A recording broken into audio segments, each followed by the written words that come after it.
Hello friends, welcome to రాపిక్స్ తెలుగు. ఈరోజు మనం మాట్లాడుకునే టాపిక్ ఏంటంటే ఐటీఆర్ ఫైలింగ్ ముందు మనం ఏఎస్ అంటే యాన్యువల్ ఇన్ఫర్మేషన్ స్టేట్మెంట్ చెక్ చేసుకుంటాం కదా, దాన్నే మనం కంప్లీట్గా నమ్మేసి ఐటీఆర్ ఫైల్ చేయాలా, లేకపోతే వేరే ఇన్ఫర్మేషన్ ఏదైనా ఫైలింగ్ ముందు కన్సిడర్ చేయాలా అన్నది ఈరోజు వీడియోలో మాట్లాడుకుందాం.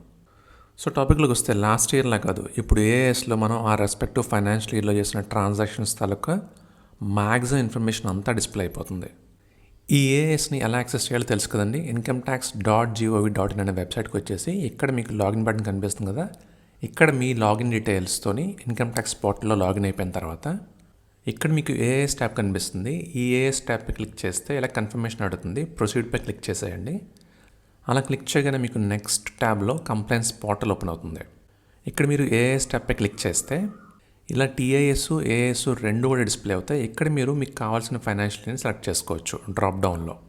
సపోజ్ ఫైనాన్షియల్ 23-24కి ఏఎస్ని ఓపెన్ చేస్తే మీకు ఏఎస్లో పార్ట్ ఏ అని పార్ట్ బి అని రెండు పార్ట్స్ ఉంటాయి.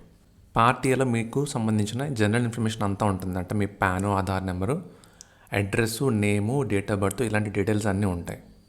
అదే పార్ట్ బిల్ అయితే మీకు TDS or TCS information, SFT information, payment of taxes, demands and refunds, other information, ఈ ట్యాబ్స్ అన్నీ కూడా మీకు పార్ట్ బిలో వస్తాయి. అంటే మీ క్రూషియల్ ఇన్ఫర్మేషన్ అంతా కూడా ఫైనాన్షియల్ ట్రాన్సాక్షన్స్ అన్నీ కూడా మీకు పార్ట్ బిలో కనిపిస్తాయి.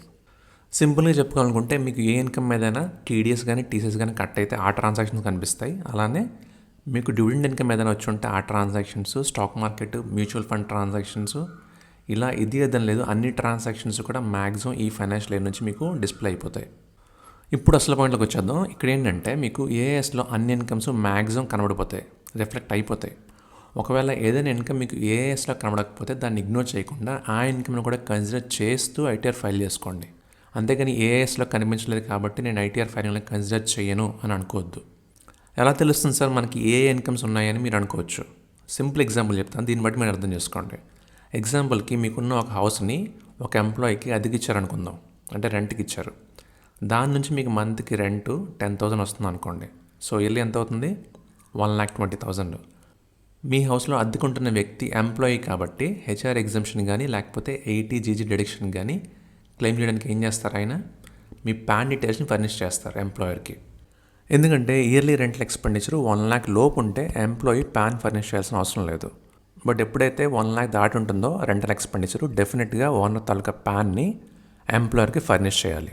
సో ఎంప్లాయర్ ఏం చేస్తాడు, ఎంప్లాయీకి రెంట్ రిలేటెడ్గా డిడక్షన్ కానీ ఎగ్జంప్షన్ కానీ అలౌ చేయాలంటే ఈ ప్యాన్ తాలూకా డీటెయిల్స్ని ఇన్కమ్ ట్యాక్స్ పోర్టల్లో అప్లోడ్ చేస్తారు. ఇదంతా కూడా మీకు బ్యాక్ ఎండ్లో జరిగే ప్రాసెస్. ఇప్పుడు మీరు ఓనర్ కాబట్టి రెంట్ తీసుకున్నారు, బట్ ఈ రెంట్ అమౌంట్ మీకు ఏఎస్లో కనిపించలేదని అనుకుందాం. సో మీరు ఈ రెంట్ని ఇన్కమ్గా కన్సిడర్ చేయకుండా ఐటీఆర్ ఫైల్ చేసేసారని అనుకుందాం, ఎందుకంటే మీకు కనిపించలేదు కాబట్టి ఏఎస్లో. బట్ మీకు రెంట్ వచ్చిందనే ఇన్ఫర్మేషన్ ఆల్రెడీ డిపార్ట్మెంట్ దగ్గర ఉంది. ఎలా అంటే ఎంప్లాయర్ ఆల్రెడీ మీ పాన్ తాలూకు డీటెయిల్స్ని ఫర్నిష్ చేస్తారు రెంట్కి అగెన్స్ట్గా. సో నేను చెప్పేది ఏంటంటే మీరు డైరెక్ట్గా కొన్ని ఇన్కమ్స్ రిపోర్ట్ చేయకపోయినా కానీ వాటి తాలూకా డీటెయిల్స్ అన్నీ కూడా ఇన్కమ్ ట్యాక్స్ డిపార్ట్మెంట్స్కి వేరే వాళ్ళు రిపోర్ట్ చేయడం ద్వారా ముందుగానే తెలుస్తాయి. ఎప్పుడైతే మీకు ఏఎస్లో కనిపించిన ఇన్కమ్ని రిపోర్ట్ చేయకుండా ఐటీఆర్ ఫైల్ చేస్తారో, ఇలా క్రాస్ వెరిఫికేషన్లో దొరికిందనుకోండి, అప్పుడు మీకు డిపార్ట్మెంట్ నుంచి నోటీస్ వచ్చే ఛాన్స్ ఉంటుంది. అందుకనే ఎప్పుడైనా కానీ మీ ఇన్కమ్ ఏఎస్లో కనబడకపోయినా కానీ ఆ ఇన్కమ్ని కన్సిడర్ చేస్తూ, అంటే ఏ హెడ్లో వస్తుందో ఆ ఇన్కమ్ ఆ హెడ్లో కన్సిడర్ చేస్తూ ఐటీఆర్ ఫైల్ చేసుకోండి.